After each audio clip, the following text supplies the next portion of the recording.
Nous cherchons tous à vivre le mieux possible, améliorer notre qualité de vie et celle de notre famille, approfondir nos relations intimes et être heureux au travail.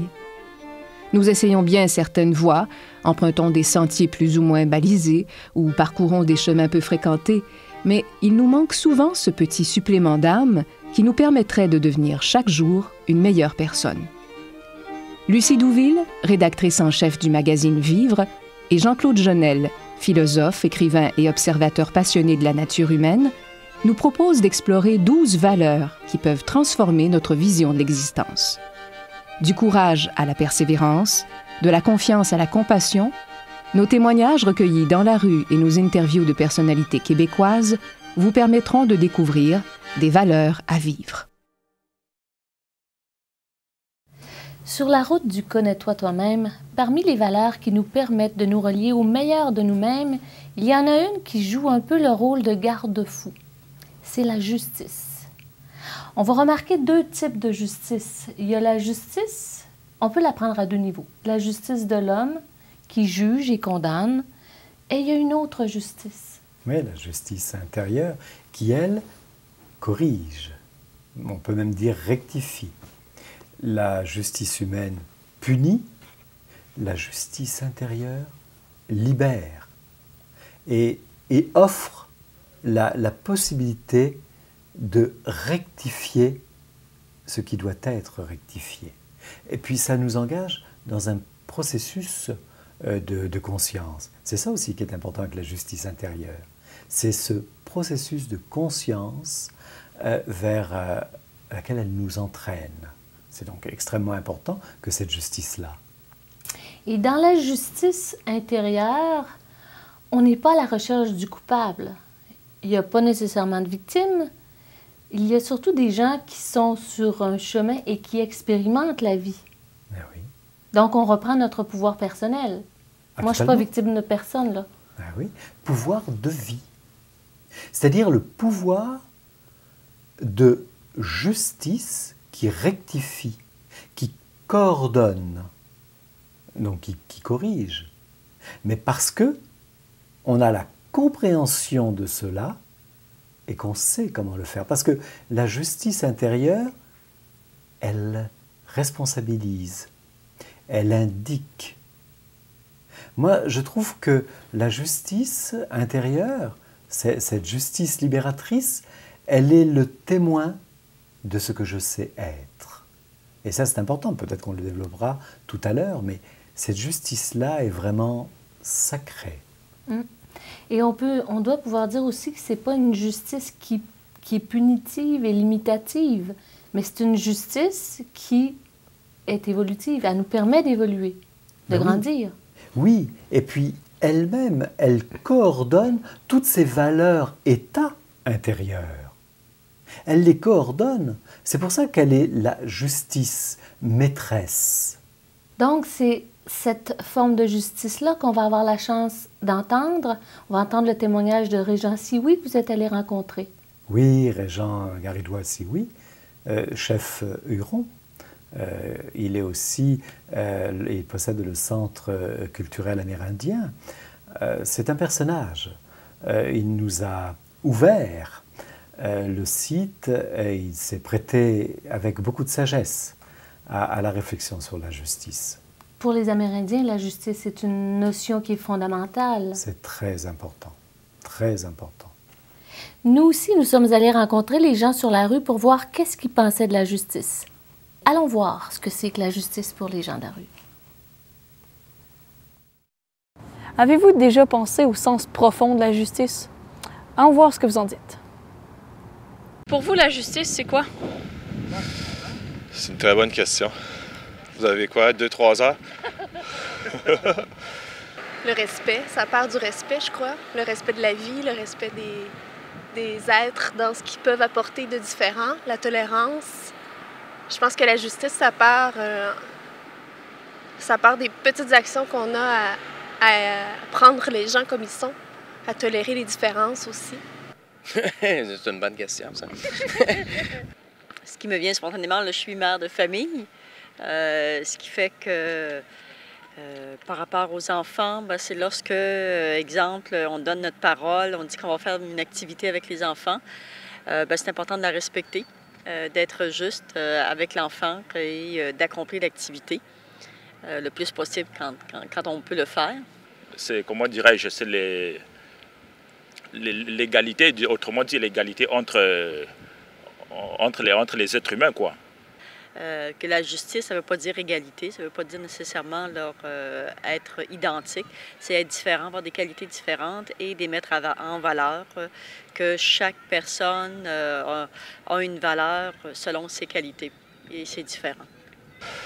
La justice, ce serait un petit peu la vieille règle de faire aux autres ce qu'on aurait se faire faire et pas faire ce qu'on n'aimerait pas se faire faire. C'est assez clair? Je pense que comparé à d'autres gens sur la Terre, j'ai rien subi d'injuste. Autrement dit, les pays du Nord ont quasiment ont un niveau de vie assez aisé, contrairement aux pays du Sud où il y a des gens qui ont de la misère à manger, mettons, le jour, et puis qui n'ont pas d'eau, et puis qui n'ont pas de médicaments pour se soigner, quoi. Il y a comme une équité, quoi, entre le Nord et le Sud, quoi. Croyez-vous qu'il est juste de se faire justice soi-même? Non. Non? Et pourquoi? Parce que c'est en communauté, je pense qu'on peut décider de la justice. Avec les moyens légaux que je pourrais appliquer, oui. Non, parce que on vit dans un pays de droit où il y a une démocratie qui est là. Je veux dire, je pense que c'est pas une bonne chose. Et puis ça se fait pas de se rendre justice soi-même, sinon on vivrait dans un pays anarchique et tout ça. Là, ça serait l'anarchie totale. Donc je pense qu'on est dans une démocratie. Il y a des lois qui sont là, il faut les respecter. Et puis il y a une justice qui est là, il faut la faire confiance. Non. Je pense que j'ai déjà pensé à ça une fois ou deux, mais c'est peut-être pas la meilleure des solutions. C'est qu'il faut toujours penser que si nous, on se permet de se faire justice soi-même, c'est qu'on peut en rencontrer un autre qui, lui, a décidé de se faire justice face à nous. Ce qui fait qu'on entre dans un système œil pour œil, dent pour dent. Et je pense que ça ne fait pas avancer une société. On a bien entendu remarquer que la justice dont on a entendu parler auprès des gens dans la rue, c'était surtout une justice qui punit. On a aussi entendu parler d'injustice, c'est-à-dire qu'on parlait d'injustice au niveau de la répartition des richesses. On parlait d'injustice lorsqu'une personne va donner sa parole, entre autres, à un enfant et qu'il ne la respectera pas. Donc, on était au niveau de la justice au premier niveau. Moi, je crois que c'est difficile d'aborder la justice intérieure. D'abord parce qu'il faut la connaître et puis expliquer quelque chose que l'on ressent, c'est-à-dire mettre cela en mots, c'est quand même pas évident. Hein. Puis il ne faut pas oublier quand même qu'avec tout ce qui se passe en ce moment, hein, l'actualité, l'époque qui est en train de changer, la justice qui travaille beaucoup, les gens sont vraiment très pris par tout ça. Hein. Donc on leur parle de justice, c'est la justice implacable, humaine, la justice qui punit, la justice qui décide, et voilà. Hein. Donc cette autre justice intérieure, cette justice qu'on pourrait même qualifier de divine, celle qui aide à la correction, cette justice qui permet le discernement, c'est vrai que c'est difficile d'aborder ça. On ne la voit pas au premier regard parce que la justice dont tu parles, c'est une justice qui nous invite à faire un bilan pour nous améliorer. Oui, et puis c'est une justice qui se ressent, c'est quelque chose d'intérieur, c'est une conviction, c'est l'écoute qui nous aide à en prendre conscience. Ça nous permet le discernement. Parce que le discernement, c'est pas seulement que de voir et de dire cela oui, cela non, c'est aussi au niveau du ressenti. Et le discernement, là, c'est l'intuition, c'est un autre dialogue avec soi-même. Alors il ne faut pas se tromper, cette justice-là nous amène à corriger et aussi à mettre en place parfois. Donc c'est quand même pas évident d'entrer dans ce monde intérieur fait de discernement, de force, de différentes valeurs, comme on les aborde toujours. La justice intérieure, elle est comme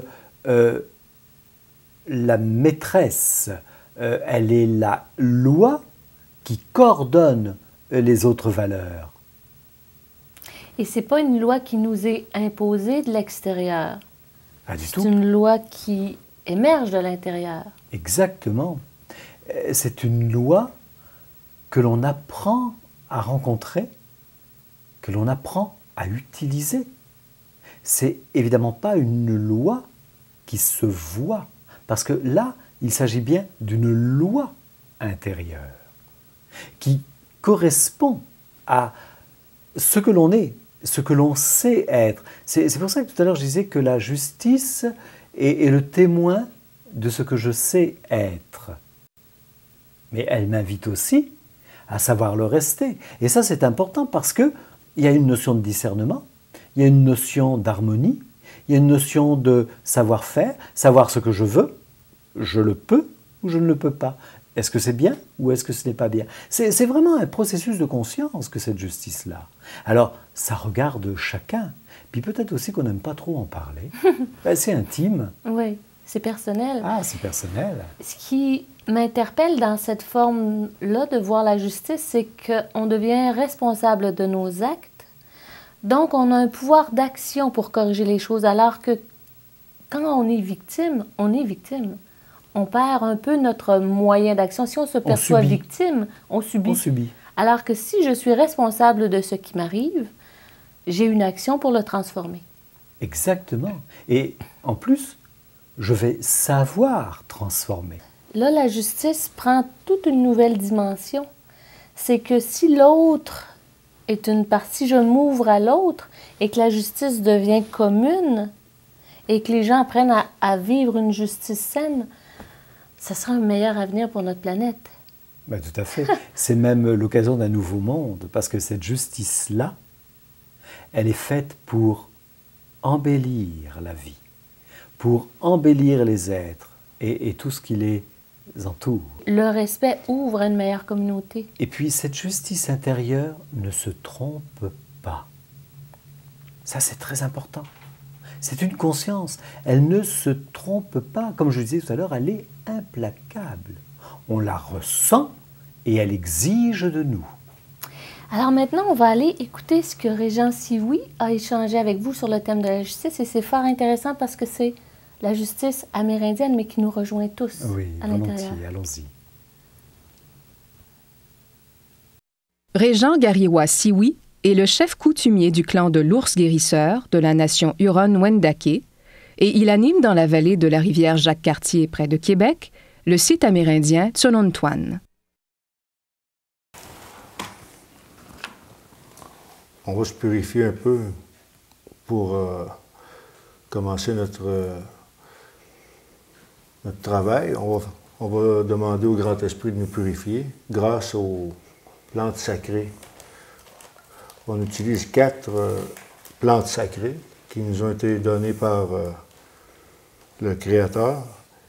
Ces 4 plantes sacrées-là, c'est le tabac, qui est la plus forte des plantes. On l'utilise beaucoup en la brûlant, tout simplement, dans les feux, et puis en remerciant pour tout ce qu'on a eu sur Terre. Et puis les autres plantes, ça serait comme la sauge, le foin d'odeur et le cèdre. Eux, ils servent pour nous prédisposer à une cérémonie ou encore pour nous prédisposer à un travail spécial ou encore pour faire d'autres cérémonies dans la nature.